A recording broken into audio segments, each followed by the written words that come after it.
Hei ja tervetuloa uuden videon pariin. Tänään teen ihan perinteisiä suomalaisia lihapullia.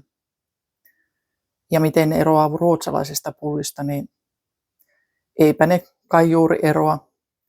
Muuten kun Ruotsissa saatetaan laittaa taikinaan sokeria, jotta pinnasta saadaan rapsakka. Ei sitä nyt paljon laiteta, mutta vähän.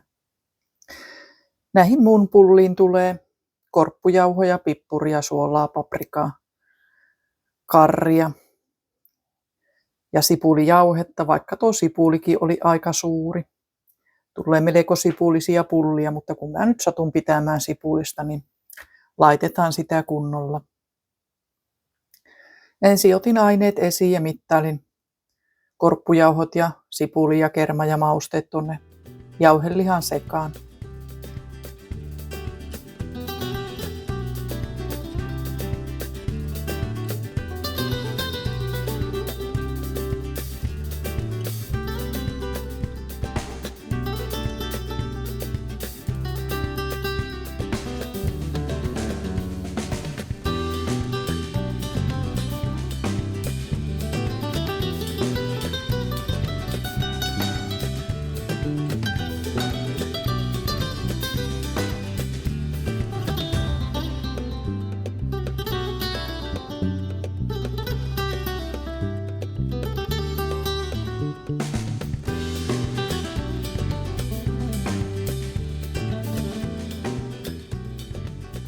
Tällä kertaa laitoin sipulin pieneksi silppurilla.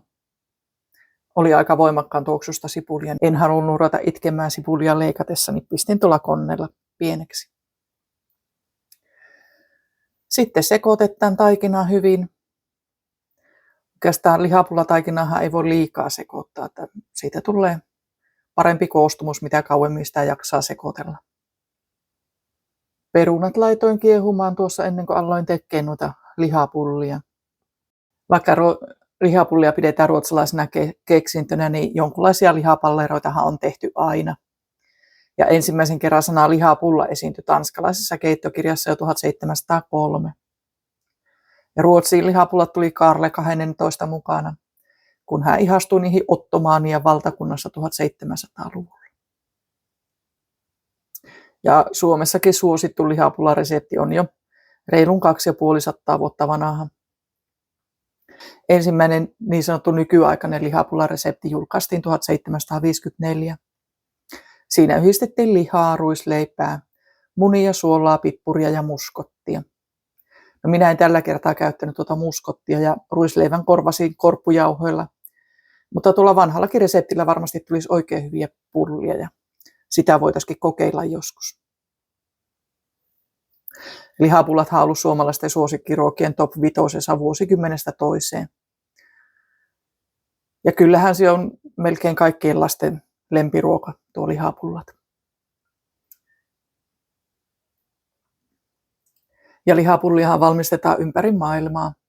Albaniassa niihin laitetaan fetajuustoa ja mä ajattelin, että tuokaan ei olisi yhtään hullumpi idea. Sitäkin voitaisiin joskus kokeilla. Balkanilla lihapullat muotoillaan pitkulaisiksi ja niitä nautitaan vaikka niin kuin viininmaistajaisissa suolapalana.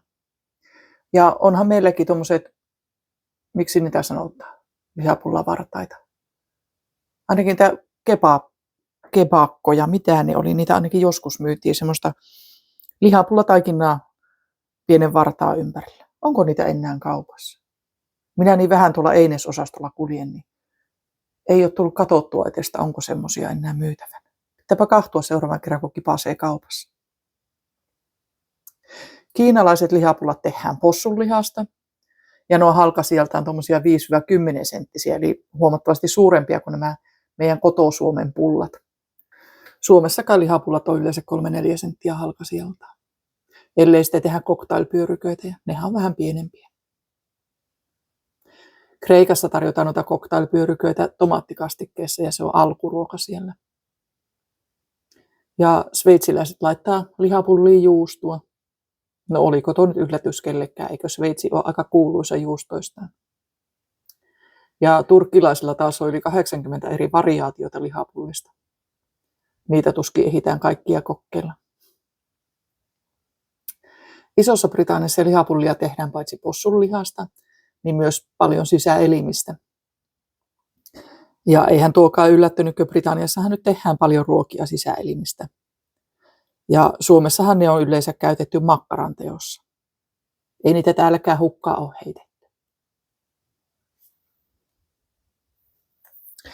Ja Tikkukissa tuli taas seuraamaan ruoanlaittoa. Se vähän tuossa haisteli, että olisiko hänellekin jotakin, mutta en viihtynyt sitten tuota jauhelihataikinaa enää antaa, kun olin ehtinyt maustaa sen. Välillä kyllä ostetaan Tikkukissalle tuota ihan sikanauta jauhelihaa ja tarjotaan sitä raakana, koska kissa saa niin hyvin sitä raasta lihasta kaikkia tarvitsemiaan vitamiineja. Sitten mä otin pikkusen öljyä käsiin ja pyörittelin pullat peltille. Toki näistä tulisi paljon parempia, jos jaksaisi paistinpannulla paistaa, mutta en jaksanut ruveta kärryyttämään, niin pistin nämä uuniin. Hyviä niistä tuli uunissakin. 220 astetta ja olisinko mä 20 minuuttia pitänyt niitä. En ottanut tarkemmin aikaa, vaan kahtelin, että milloin ne rupesi näyttää valmiilta. Ja otin siltä yhden ja leikkasin kahtia, että näkee kypsyysasteen. Ja kun lihapullat oli uunissa, niin tekasin siihen vielä